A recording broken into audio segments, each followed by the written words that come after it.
We were established in 1790. We've moved around our offices several times since that time. We were originally in Washington, D.C. We are now located in Alexandria, Virginia, which is about 15 minutes south in Virginia. It's not in Washington, D.C. We actually consolidated all our offices into one campus. They built actually a new campus for us. We're about 5 buildings. You'll see pictures of it later.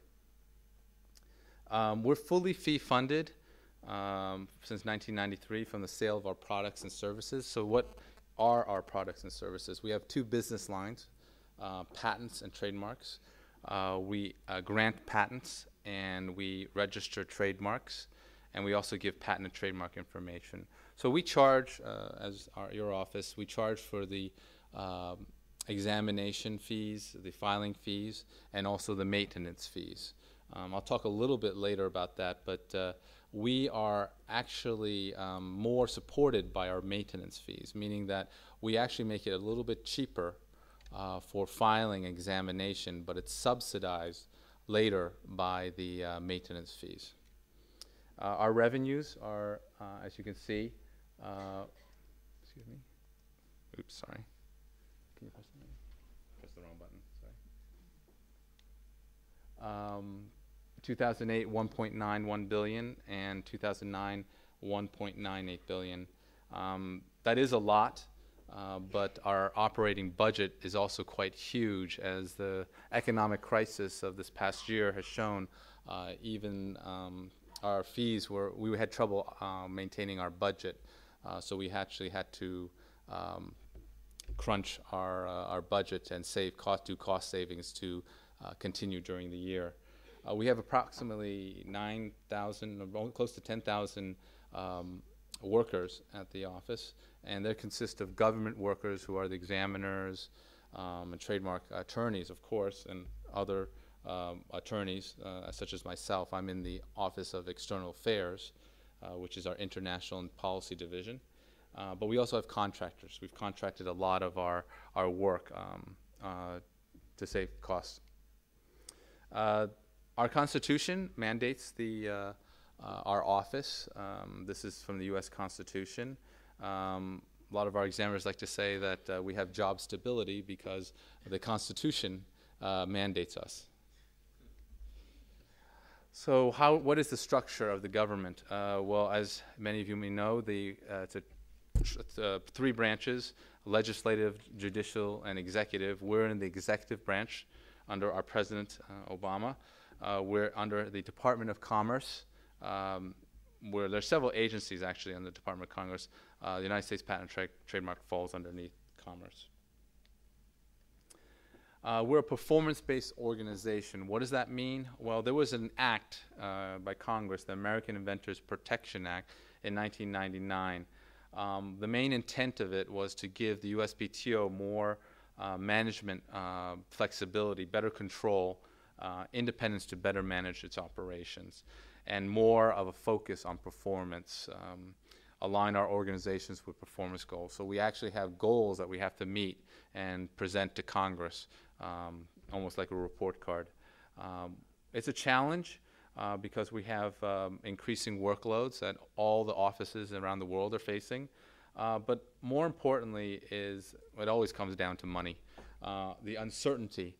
As I told you, we are a fee-based organization, meaning we derive all our income from fees. We do not take any money from Congress. In fact, we are so profitable in a sense that Congress takes our money. The way it works is we bring in the money, we have to give it to Congress or Treasury, and then we get it back. So they get to hold it. And we have to beg for it, essentially. So we want, our office has been looking toward more control over our fees. We believe that if we have better control of our fees, we can better react and plan for the future, and also deal with present and future crises. So we really are looking toward trying to have better control of our fees, and I'll talk a little later about that. Performance accountability. Well, management, how is management decided? The undersecretary, we have a new undersecretary, Undersecretary David Kapos. He was the vice president of IBM. He's been here over a year now, and he's appointed by the president. We also have a deputy undersecretary, Sharon Barner. She actually is a partner, was a partner at Foley and Lardner in Chicago. She's appointed by the Secretary of Commerce. And the commissioners, as I said, there are two businesses, patents and trademarks. They each have a commissioner of patents and a commissioner of trademarks, and they're appointed by Secretary of Commerce. There's a 5-year appointment, so that means they have it's a defined term, and there are yearly performance agreements with the clear commitments of the goals that we had set out. Here's a structure, organization structure. As you can see, David Kapos is up on the undersecretary, and then underneath is Sharon Barner. We generally kind of call this the head office. There's also something called the Patent Public Advisory Committee and Trademark Public Advisory Committee.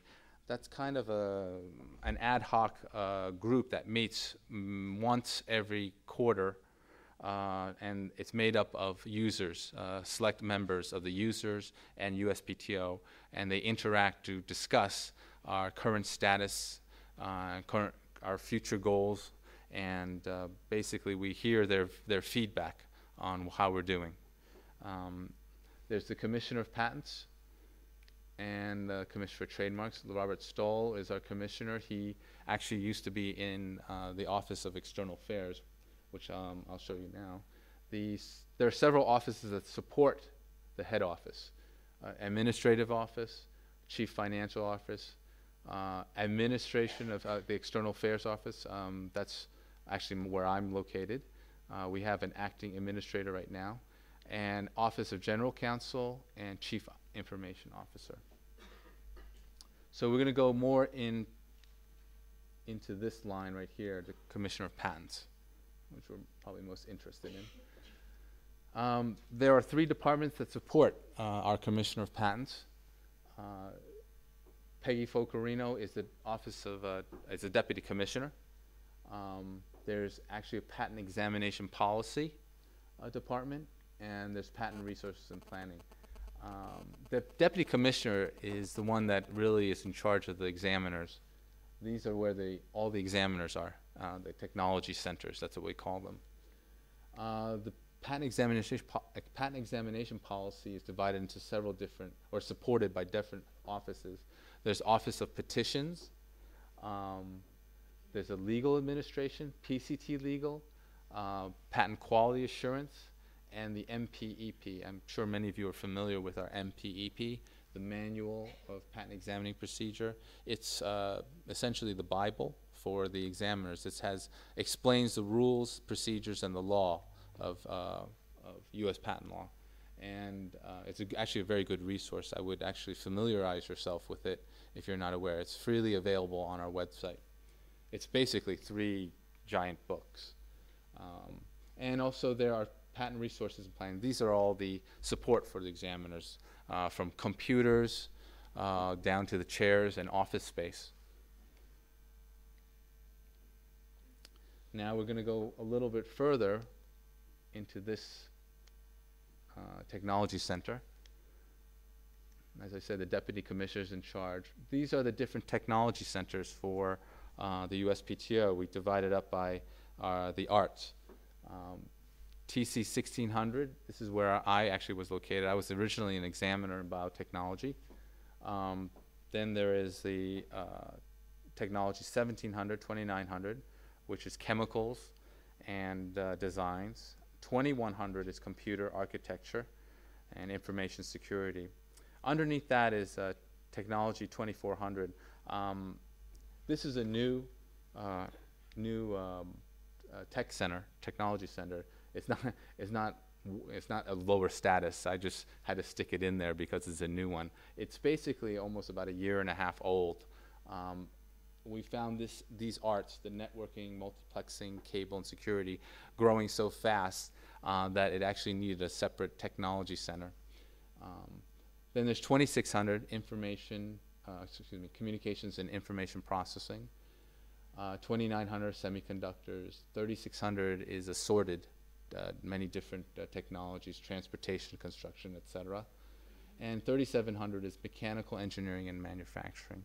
As I said, these are all divided up in different art units. When I go over my PPH slide, please recall this because we see different levels of PPH participation by the users dependent on the technology. Certain technologies really like the PPH and use it very actively, others less so.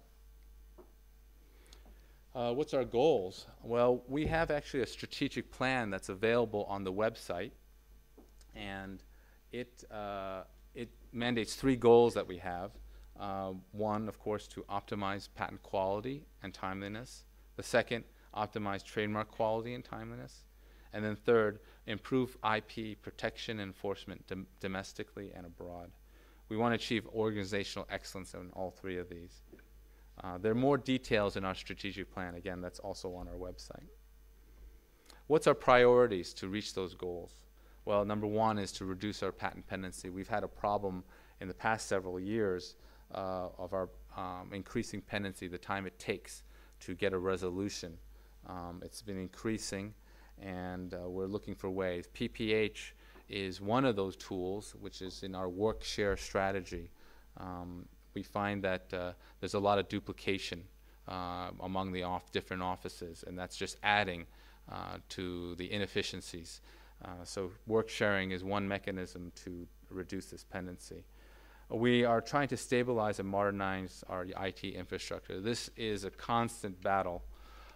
As you know, the information continually exponentially increases, and the information to contain that information, to be accessible in databases, and having tools to quickly access it is constantly a race to catch up.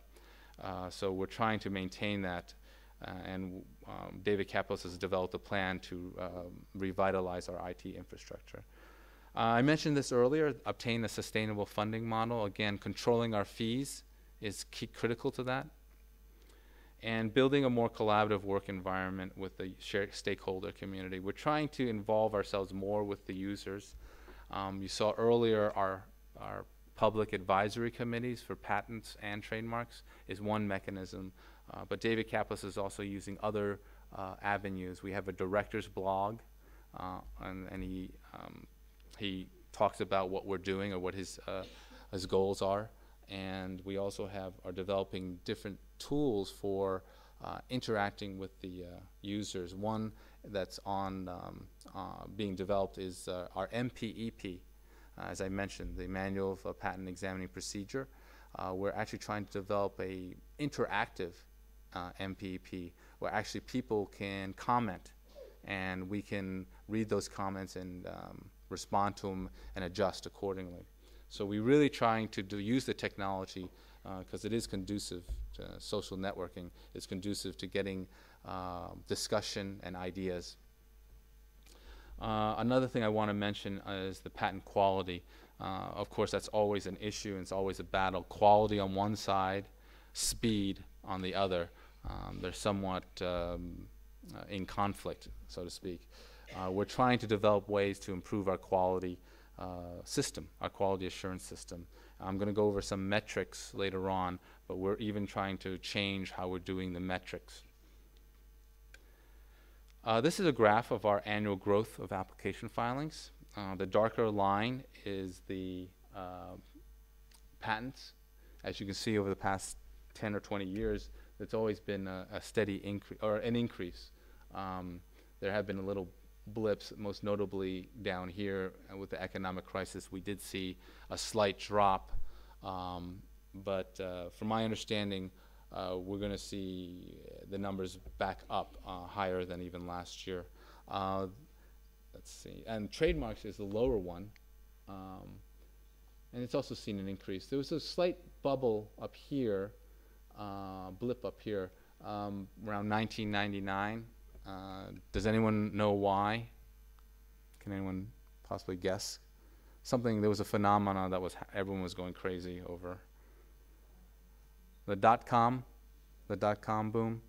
A lot of companies, well, not just companies, a lot of people were dot-comming and trying to get trademarks over those dot-com companies.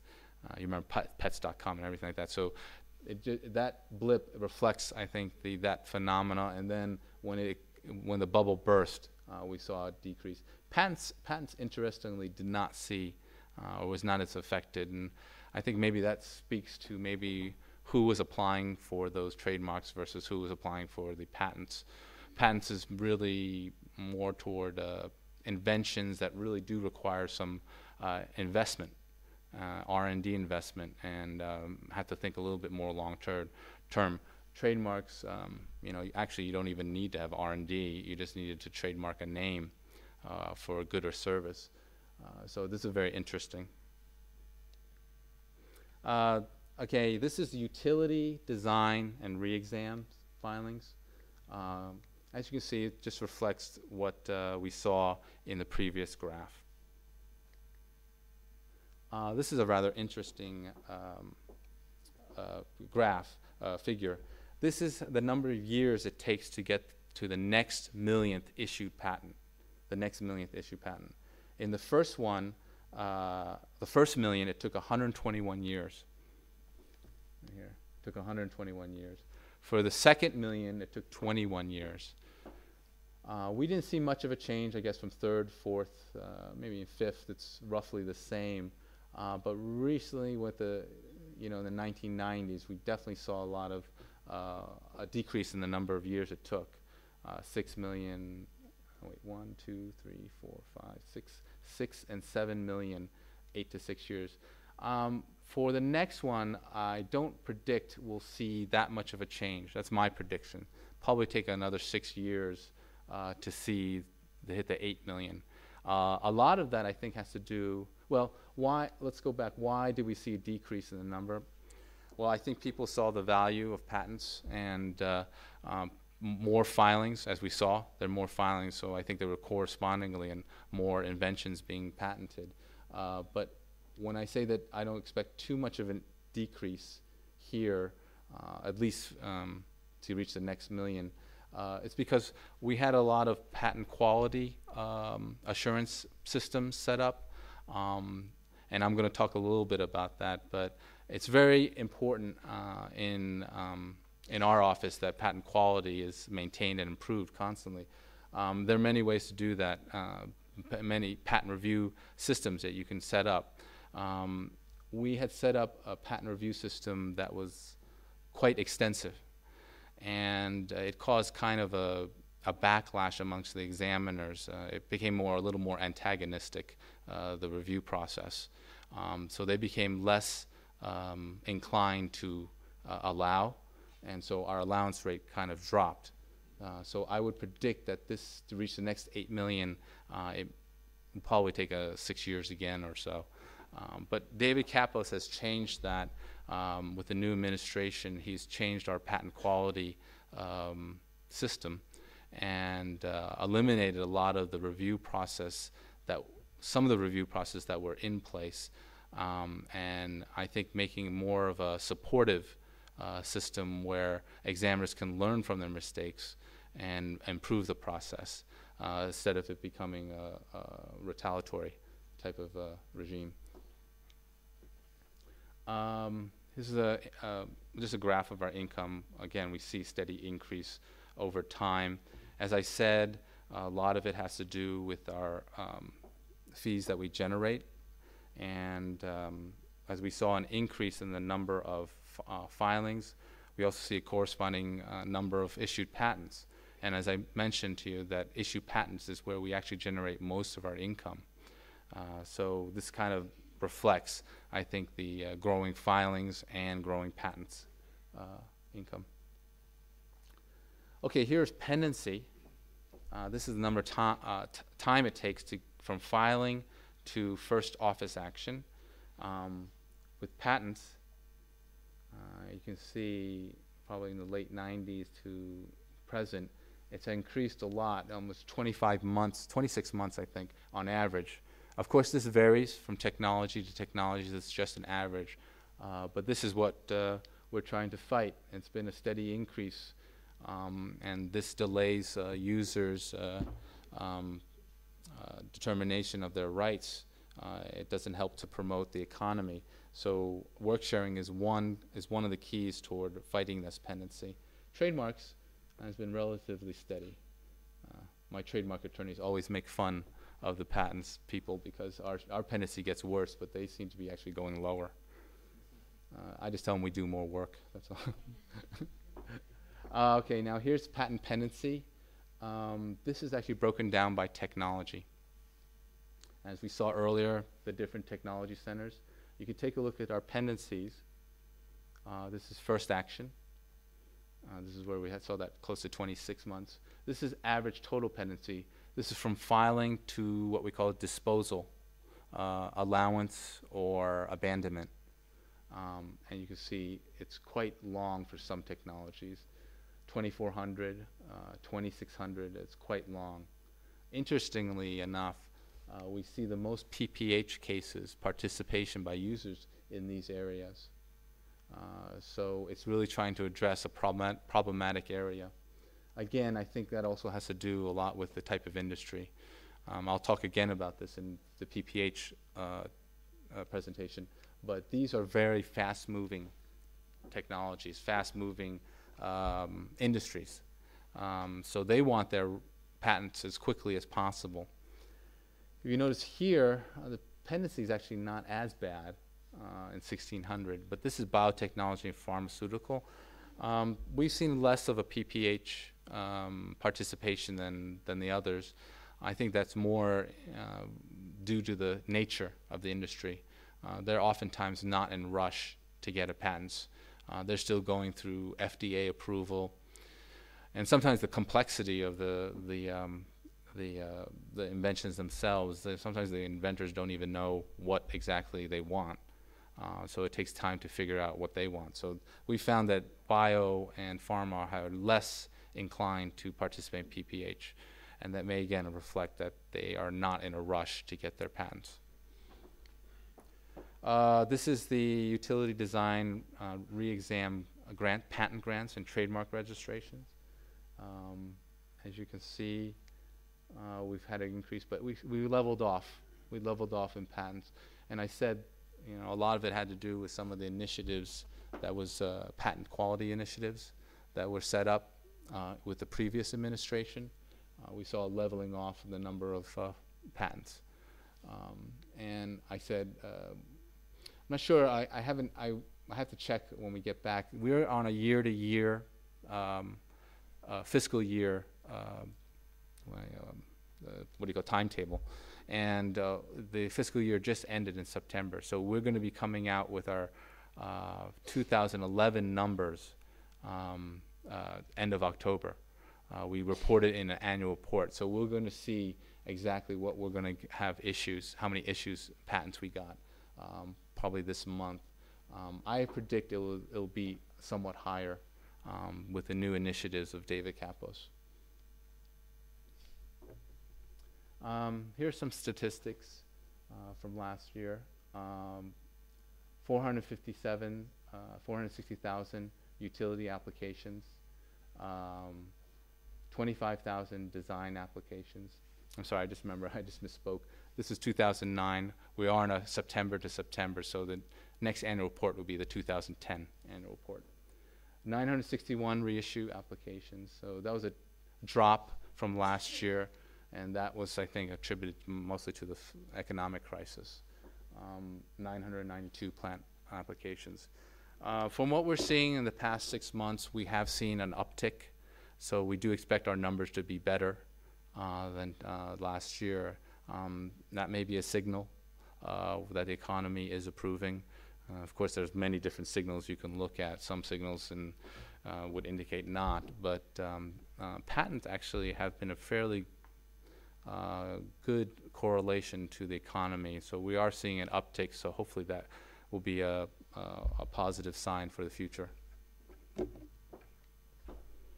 Human capital, our human resources, they're in our patents is about 8,700. Trademarks, 900. Total, again, you saw that about close to 10,000. and we have about 6,000 what we call utility, design, plant, and re-exam examiners. So these are all the examiners. It's quite large. We actually were in a hiring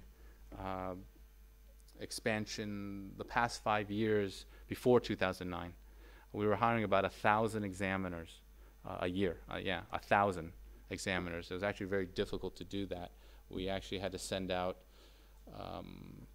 a lot of interviewers and hiring coordinators out into the U.S. They were going to universities. They were going everywhere. And our mandate was try to hire as many as we could to also address the backlog and the pendency. Again, that's one other strategy we can pursue. It's, as you can imagine, hiring 1,000 examiners has a lot of problems. Before, when I was an examiner, I don't know, maybe they hire 100, 200 a year at most, and they would work as a mentor system. You would go to a school. There's a little school we had for about 2 weeks, and then you would report back to your department and start working and work with a mentor, usually a senior examiner. With 1,000 examiners, that's just not possible. We don't have enough mentors to actually do that. So we had to think of an efficient way to do this. So we had developed a patent training academy. There's actually an academy that we developed, and the examiners actually report there and go to school for about 8 months, originally 8 months. So they have lectures, and then they have larger groups where they actually work with one senior examiner, and they're working on cases. So this was our mechanism to try to address, how to handle all these examiners. This past year, we did not hire 1,000 because, again, we were under a budget crunch. We did hire some, and what we focused on was a better way to put it, people with experience.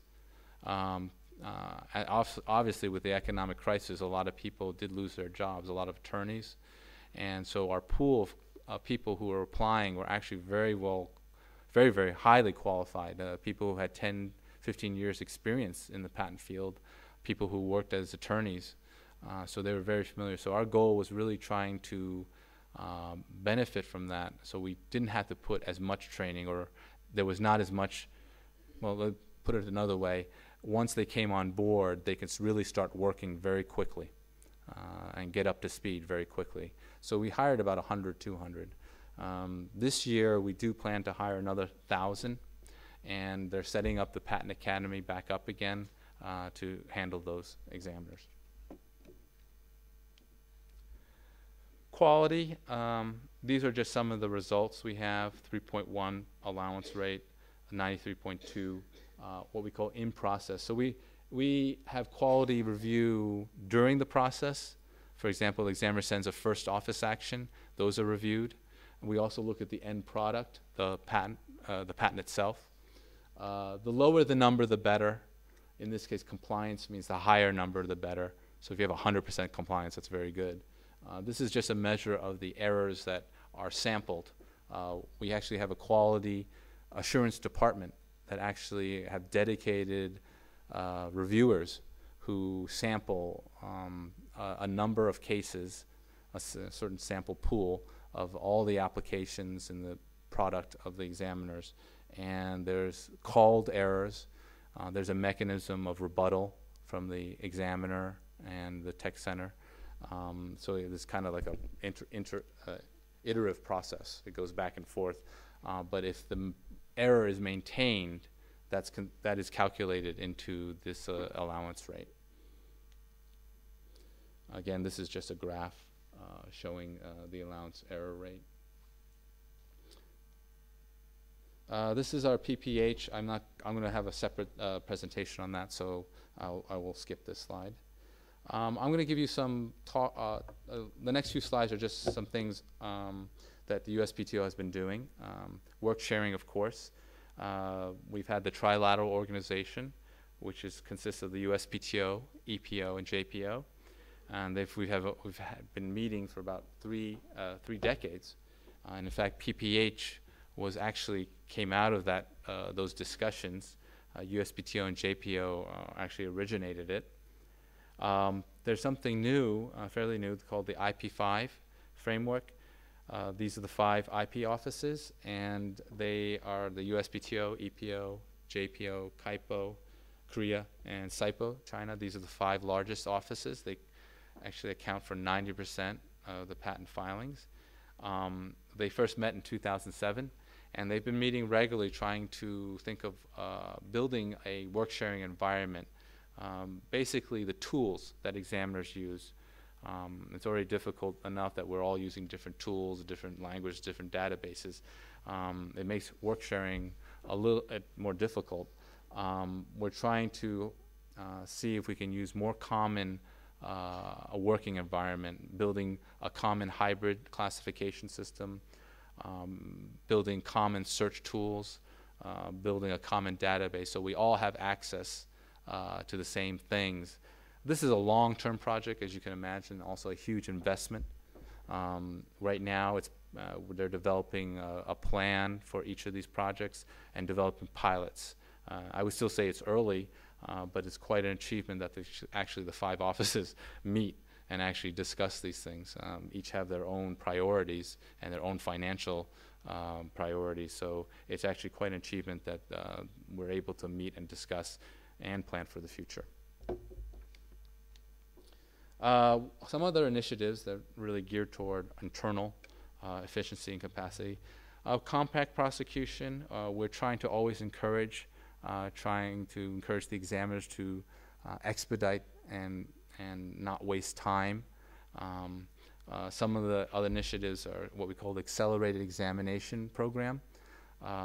The users can opt for this program where they can get an answer, they can get a resolution within 12 months.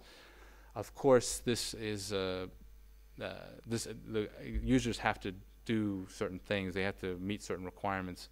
They have to do something kind of almost like a search report and explanation of the art that is cited, and they do first action interviews and they meet with the examiner. So there is some things that the users do, but they do get an answer within 12 months. There's fast track programs that we have, green technology. We're trying to expedite and promote that area of development. Project Exchange is also a very interesting fast track program. We kind of jokingly call it our cash for clunkers. The government used to have a program where we would give cash if you get rid of your gas guzzling car. It's cash for clunkers. So this is a kind of a similar idea. If the user abandons 2 applications, we'll expedite one of their applications. So it's kind of trying to promote their docket, promote IP maintenance, their patent portfolio. So they really try to concentrate and not waste our time and focus on what they really want and abandon applications that they do not want. They have recently reformed our examiner account system.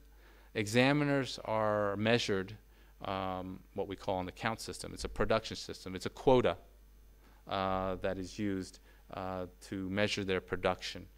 They just recently reformed it, and it's basically trying to focus more on early office actions, meaning they get more credit for earlier office actions than later office actions.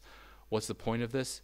To encourage that they do all the work in the beginning rather than the end, okay? Rather than wasting time at the very end. We also have something called RCEs, which some of you may be familiar with, requests for continued examination. The users can ask for another round of prosecution. If they don't get resolution at the end of the first cycle, they can pay and it restarts again. And this is kind of a problem in the USPTO. And I'm talking about problem in the sense of maintaining our operations. The more time an examiner spends on an RCE, that means less time they're spending time on a new application. Hence, our backlog increases. So the new count system actually places less value on the RCEs. They get less points for the RCEs progressively.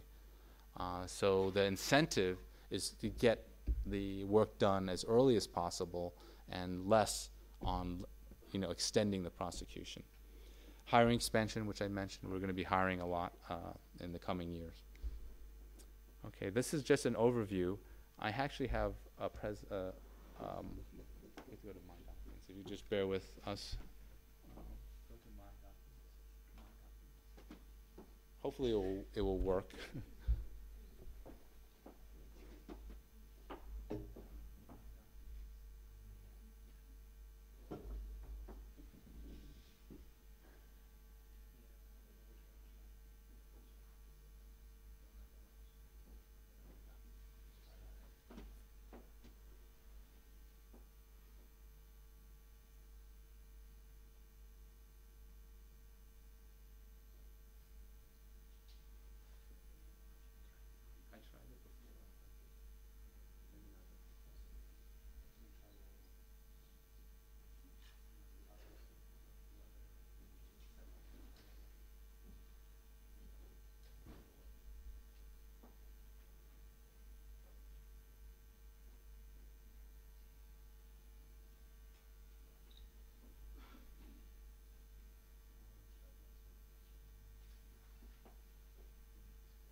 I apologize. I tried it at my laptop, but I didn't have time to test it here.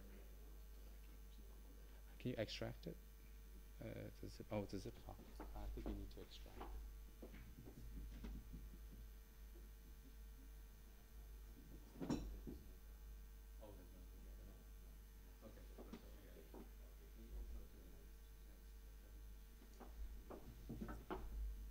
My apologies. I understand that the program is not playable on this laptop. But if you look at this website, you can see all the videos. If promoting innovation is actually a video that we produced, and you can actually take a look at the USPTO. It's actually quite good. I would recommend that you take a look at it. So I'm going to move on to the PPH program.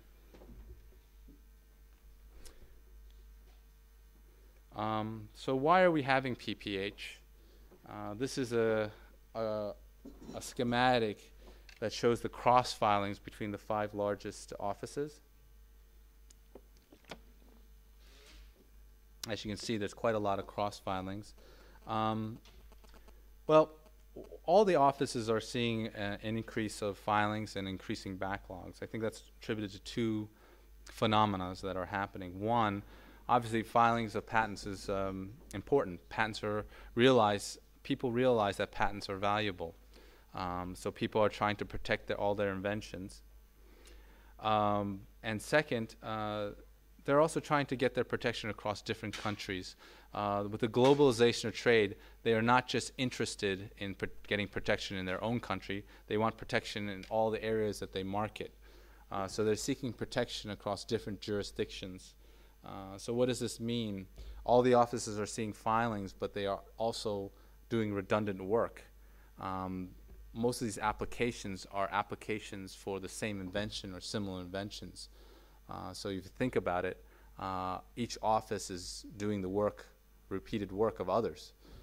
We think that if you can use the work of others or build off it, that will help and save efficiency and also improve quality. So what is PPH? This is our most advanced and concrete work sharing program.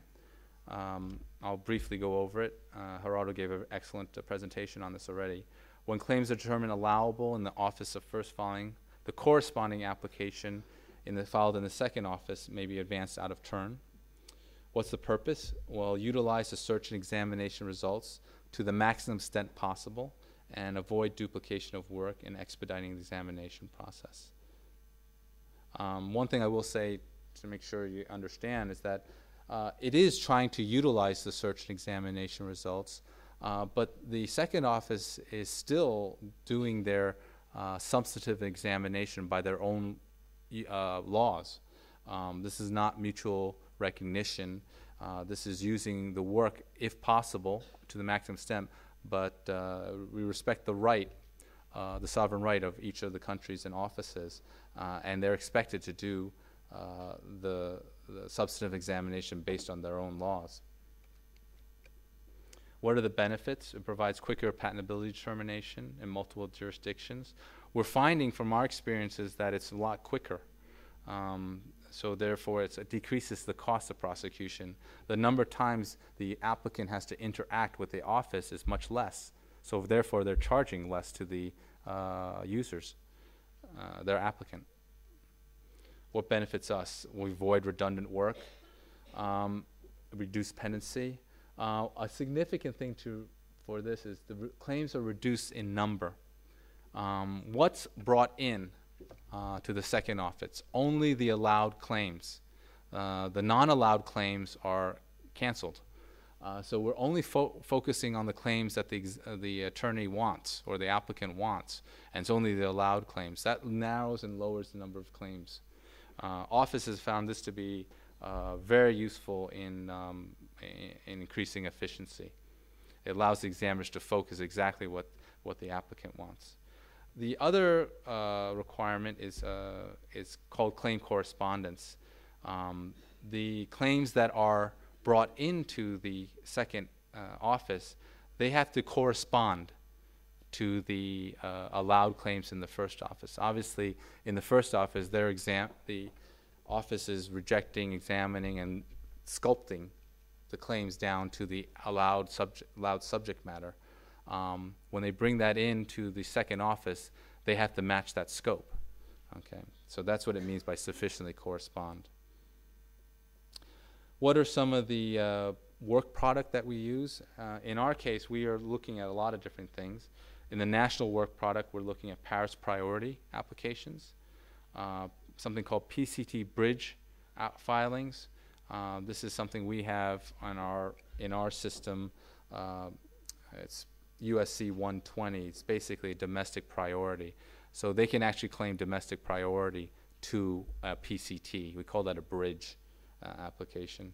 And then also we're looking at other non-binding work product. We're looking at EPO's EESR, Extended European Search Report. We're also just signed an MOU with Germany, and we're going to be looking at their search reports.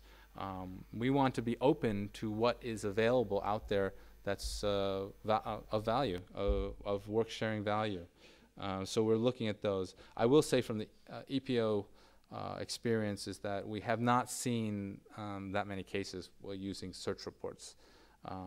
But it's still a pilot, so we're hoping to gain some more data. PCT applications, this is something just fairly recent. January of this year, the trilateral offices agreed that positive international search reports, written opinions, and examination reports would be used as a basis, can be used as a basis for entering PPH. This is meeting very, very good success. I would say this is probably doing better than the other PPH given the same time frame, meaning that we're seeing already high numbers of this program, higher than what we saw originally with the first PPH pilot. So applicants are very much interested in using the PCT PPH program. We have one with KIPO. Right now we're only using, it's one way, so to speak. It's KIPO PCT work product into the US. It's not the other way around. Right now, from my understanding, there's some legal or technical hurdles for KIPO that they cannot do the PPH at this time, but they're working to resolve that. So hopefully we'll be able to set that up as a bilateral. And of course we set, and this is why you're here today, we set one up with the Spanish Patent and Trademark Office, Austrian Patent Office, and Ross Patent. We have fully implemented PPH programs, Japan and Korea. There's really no difference. There was not a change in any procedure. We just called it fully implemented. Pilot was generally given a finite time period so we can evaluate results and then we could decide whether to continue or not. With the full implementation where there's no time period anymore, but it is the same same procedures. Nothing's changed. Here are some of our programs. We're working with China right now. They obviously have a great source of work products, and we think it would be beneficial to have them on board. So we're hoping to be close to working toward an agreement. We're actually having a PPH training program. It's only for the offices right now. We'll be having that in the first week of November. We invited all these offices to join us, and we'll be discussing in detail the PPH program. We're hoping to take what we learned from there and the materials produced from there and bring it into the user community. So I think it's very important. This will be the first PPH training program, and I think it will be a great program that we can leverage and hopefully educate the user community into this program, about this program. Here's some statistics on our filings.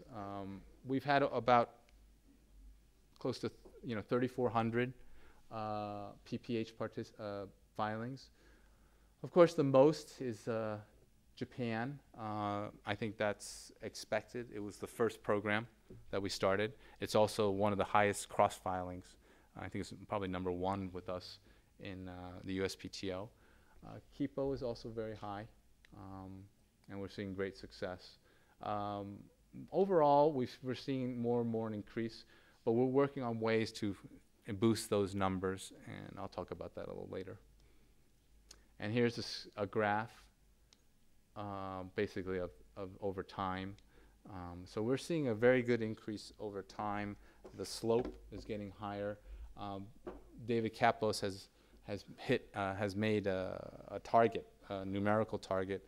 We're trying to hit 4,000 by the end of the year, which we should be able to do, 8,000 by the end of next year, and 12,000. So he's set very aggressive goals. And we're going to have to do this by many. We're trying to think of a strategy or developing a strategy and implementing it to reach those goals. And here is a breakdown of the technology centers. I mentioned this earlier. You can see it reflects really the different type of industries. I told you about 2,600. They are very, let's see, they're the communications section, and they definitely see a high increase in participation.